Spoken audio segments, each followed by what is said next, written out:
Mari kita lanjutkan pada bagian yang pertama.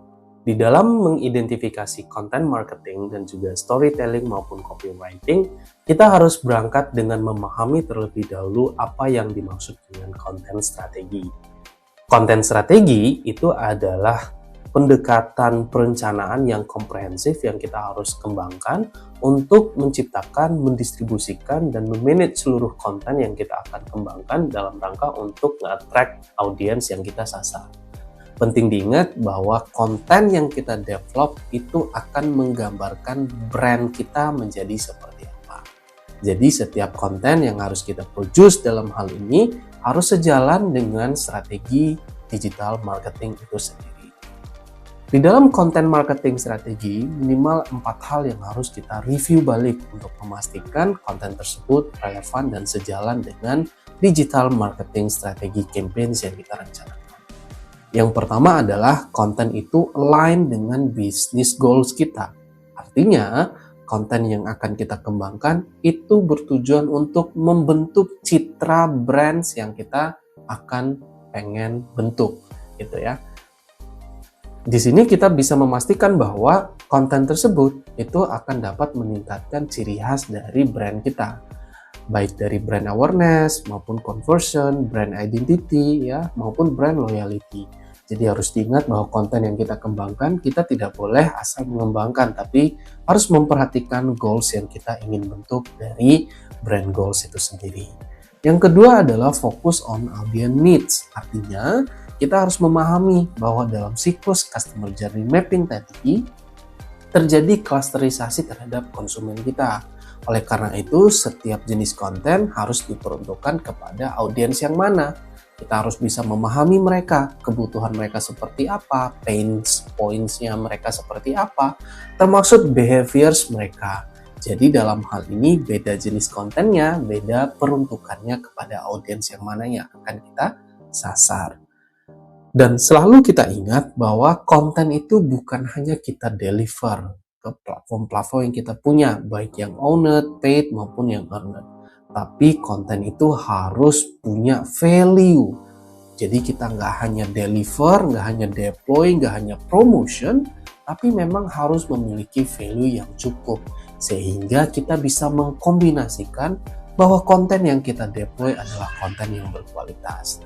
Yang terakhir adalah beda platformnya atau beda channelnya, maka juga beda jenis kontennya. Jadi kita harus bisa memastikan format konten tersebut sesuai untuk channel yang akan kita deploy. Karena website, blog, video, reels, podcast, email, atau media sosial lainnya yang akan kita gunakan tentu berbeda format untuk jenis konten tersebut.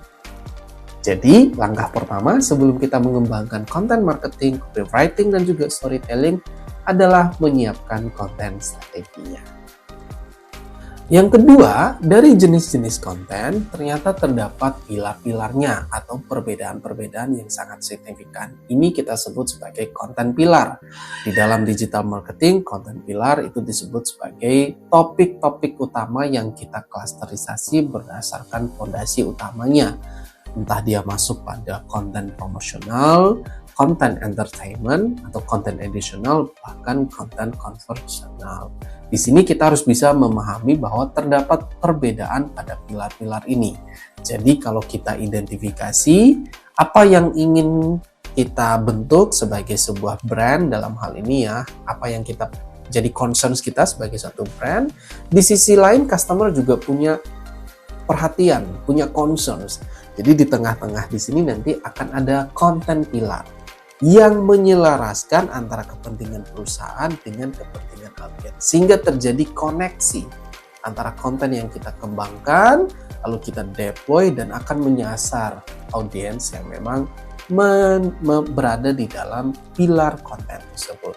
Jadi di dalam konten pilar, yaitu topik utama yang kita akan sasar, itu harus selaras dengan audiens yang kita tuju. Nah, kondisi audiens atau customer tadi itu tergambar atau tercermin dari customer journey mapping.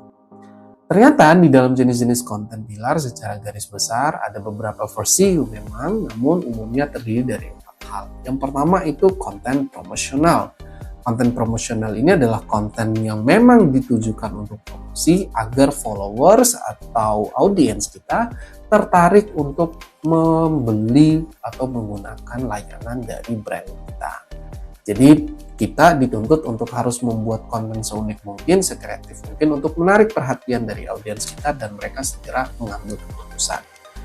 Di screen teman-teman bisa melihat bagaimana Samsung ya dalam hal ini melakukan konten promosional pada series Galaxy Tab-nya ya, yang S6 Lite. Di sini mereka menampilkan ya konten daripada tab-nya, Galaxy Tab-nya, kemudian mereka juga menuliskan copywriting yang sangat menarik ya, dimana bukan hanya promosi tapi juga mereka menawarkan ya keunggulan daripada series S Pen yang Galaxy Lite ini, di mana mereka punya fitur-fitur unggulan seperti latency dan juga aerodynamic design. Jadi ini adalah salah satu copywriting yang mendukung konten promosional mereka. Konten pilar yang kedua adalah entertainment. Ya, entertainment ini sangat cocok sekali dengan audiens yang ada di Indonesia karena kita lebih dominan atau lebih suka terhadap konten-konten yang sangat menghibur ya.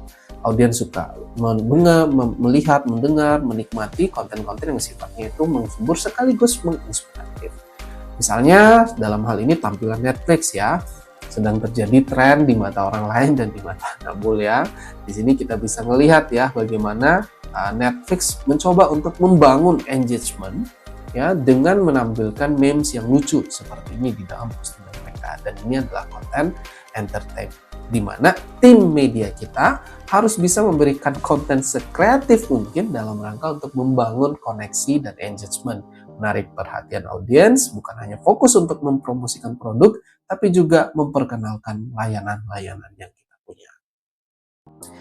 Yang ketiga adalah konten pilar educational, di mana kita mengetahui bahwa ketika kita jualan suatu produk atau jasa, bukan hanya kita mendeliver produk tersebut, tapi juga kita harus memberikan edukasi kepada konsumen kita.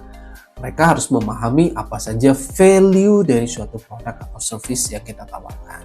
Jadi kita harus educate mereka, dan dengan edukasi, konsumer akan jauh lebih objektif di dalam menilai keunggulan-keunggulan dan manfaat dari produk atau layanan yang kita miliki. Contohnya misalnya di sini akun YouTube-nya First, dia adalah profesional untuk digital marketing. Dia memberikan penjelasan tentang bagaimana cara kerja dan fungsi dari search engine optimization. Jadi perusahaan dalam hal ini bisa melihat apa saja keunggulan-keunggulan yang mereka miliki dari sisi itu. Selain educational, yang terakhir itu disebut sebagai konten pilar conversational. Di sini adalah konten pilar yang menggambarkan bagaimana perusahaan bertujuan untuk menghasilkan konten-konten, melakukan mapping terhadap konten tadi dan menyelaraskannya dengan jenis konten pada tahap customer journey. Dimana kita tahu bahwa klasterisasi customer itu mungkin ada kelompok customer yang not aware atau masih dalam fase aware, lalu mereka sedang consider, lalu mereka conversion, lalu mereka loyalty dan advocacy. Jadi beda jenis kontennya di sini kita harus bisa selaraskan dengan fase di mana customer journey itu terjadi. Jadi kalau customer kita baru aware dengan produk kita, maka konten kita harus lebih banyak tentang konten yang edukatif, inspiratif, ya, campaigns yang viral.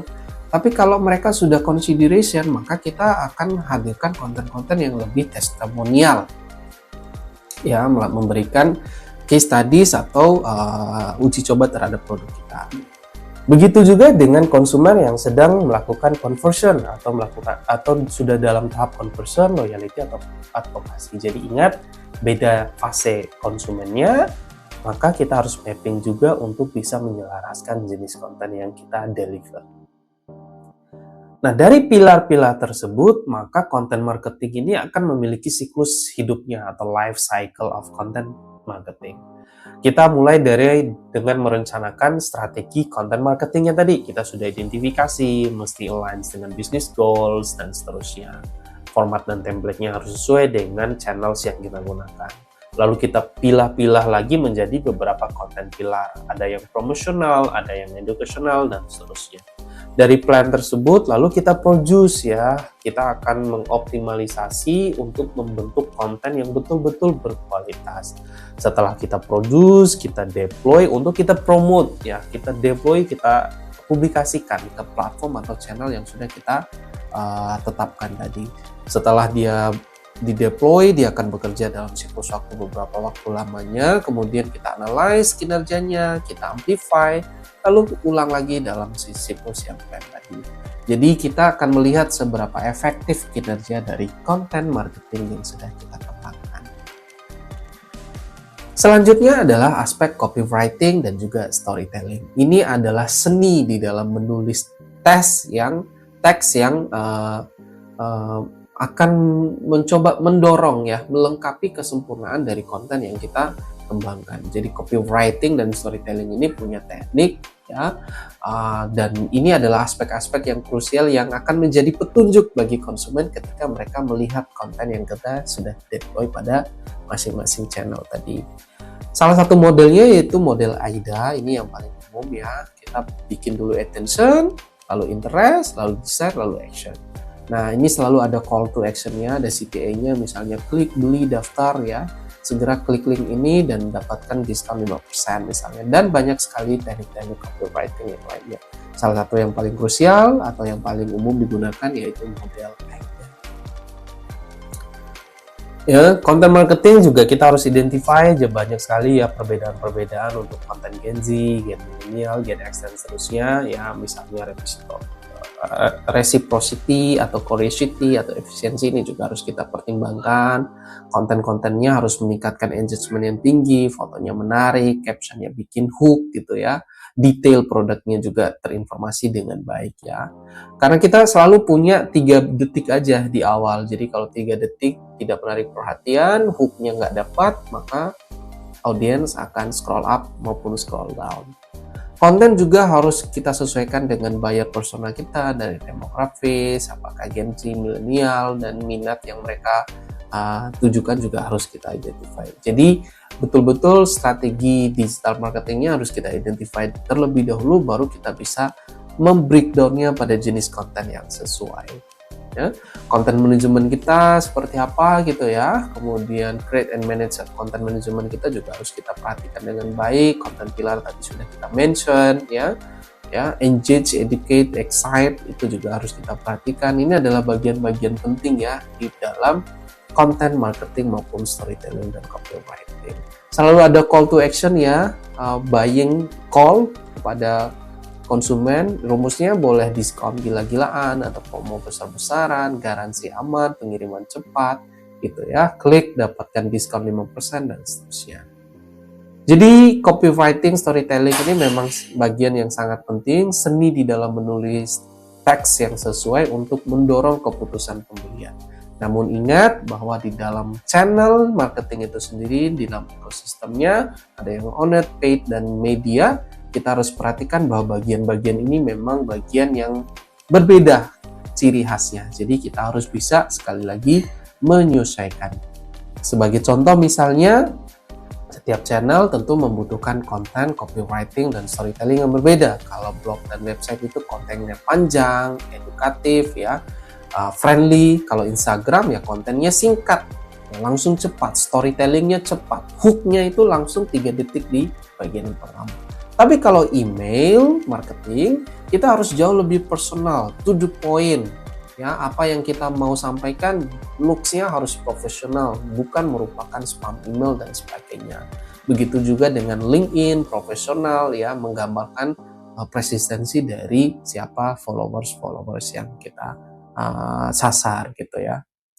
Sedangkan secara visualisasi, copywriting dan juga multimedia visual dan multimedia konten itu kita harus lebih juga menjadi bagian yang lebih kita perhatikan ya. Visual itu rata-rata 65% orang itu adalah orangnya visual, jadi harus penuh dengan gambar, video, bukan hanya teks ya, karena teks itu berarti hanya 35% ya. Jadi kita harus memperhatikan ini ya. Kita juga harus membangun emotional branding ya, membangun koneksi dengan emosional, pilihan musik ya dalam konten kita, struktur kata yang kita gunakan itu memang benar-benar harus menggambarkan kondisi dan bisa membangun emosi dengan audiens kita. Nah, untuk mendukung praktek terbaik di dalam pengembangan konten marketing, copywriting, dan juga storytelling, maka kita membutuhkan salah satunya yaitu content calendar. Jadi kita harus bisa menjadwalkan secara sistematis kapan perencanaan produksinya, proses produksinya, deploy dari hasil produksi kontennya, kemudian kita review, kita analisis kinerjanya, lalu kita mengulang kembali siklus yang kita sebut sebagai content marketing life cycle tadi. Jadi content calendar ini akan membantu kita tetap konsisten dalam rangka untuk memastikan kinerja content marketing, copywriting, dan juga storytelling kita berjalan secara maksimal. Demikian bagian ketiga di dalam digital marketing class tentang content marketing dan juga copywriting dan storytelling. Teman-teman diperkenankan untuk membelikan kelas feedback untuk pertemuan hari ini dengan melakukan scan QR code dan give your feedback for our class today. Terima kasih teman-teman, kita akan kembali lagi dalam series perkuliahan digital marketing.